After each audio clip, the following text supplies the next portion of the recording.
Nom, nom, nom, nom. Alright, why did you wake me up so early?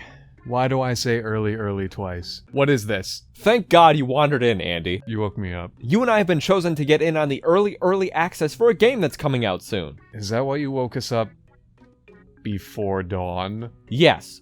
Welcome to Spiritfall's early access, Andy. Spiritfall is a platform fighter roguelike. Here we go. Yes, our feelings about roguelikes are well known, but this one could be different. It even takes its influence and controls from a niche game series no one's ever really heard of called Super Smash Bros. That sounds original. You're using a Nintendo Switch Pro controller for this cavalcade of creativity, so A is to jump, A again in midair is to double jump. Oh God, yes! Double jumping available from the start! Alright. X is to use your regular attacks, Y is to use smash-based charging attacks, B is to squirt out a projectile of barely meaningful significance, and ZR is to dash. Your abilities are even down here on the left for handy reference. Although, what does ZL do? We'll get to that. Now, the story is somewhat vague, but for the early access, you begin as a wounded wanderer who finds his way into a cave. Moments from passing away, you approach a pedestal surrounded by 5 statues and 1 stump. Press the R button and die. Only to be revived by the deities surrounding the pedestal, and given the power of the perennial flame. It flickers you to life with a mask and a mission to fight your way to the brink and beyond, to unseal the gate and give the great spirits their power back. You even receive this sweet mask to top off your new look. To achieve this task, you use all of your jumping, dodging, and face-beating abilities to fight through several rooms, all leading to a boss, then do that again one final time. On your journey through this early access game, you get one of 3 weapons: a hammer, which is slow but really fucking powerful, a set of 4 levitating fists that are the best weapon in the game, and a bow that is very limiting in movement and abilities. As you run through each area, you'll sometimes have a choice of the prize you'll receive for clearing a room. As you find out what each icon means, these question marks will become context. I suppose it makes sense for the unfamiliarity of your character with this world, but having the context pre-choosing would be helpful, specifically because the player is new to this world too. Anyway, you can pick between paths that lead you to this bowl of soup, which is actually a dust deposit room. Dust is a currency in this game that you will use to buy things at this icon.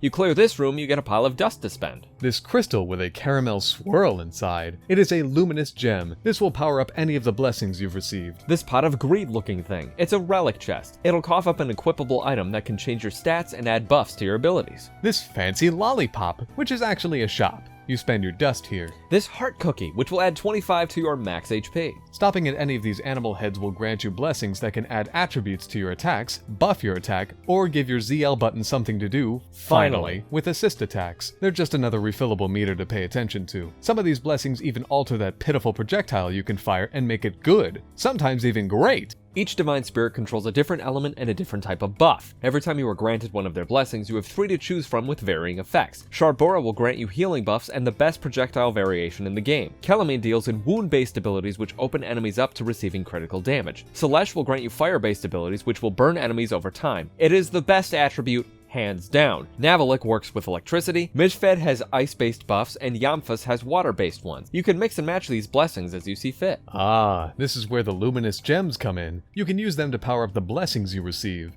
The game even adds a little crystal to the ability icon you buffed. Fall back on your Smash Bros knowledge for most of your playtime as you fight your way through each room and are only stopped by the rechargeable meters. Your X and Y attacks don't recharge, but your dash does. Why? Not sure. Some of these rooms can get pretty intense, and your attacks aren't always enough to stun enemies or bounce them around the screen. Your dash becomes your only means of avoiding attacks. The problem is that the recharge time is so short, it makes you wonder why it exists at all. It seems more like a way to make the game harder rather than a feature of gameplay. Everything else here already recharges MMORPG style. The dash should just be available at all times, no matter the buffs or attributes attached. Your jump doesn't recharge.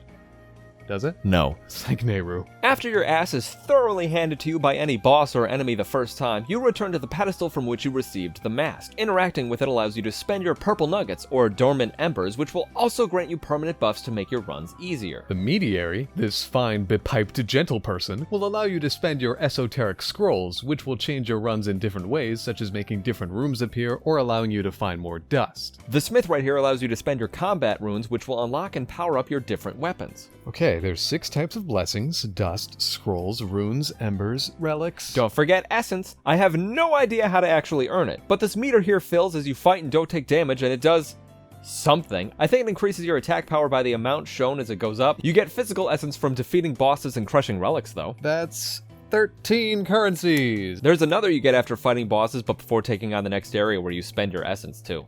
Wow!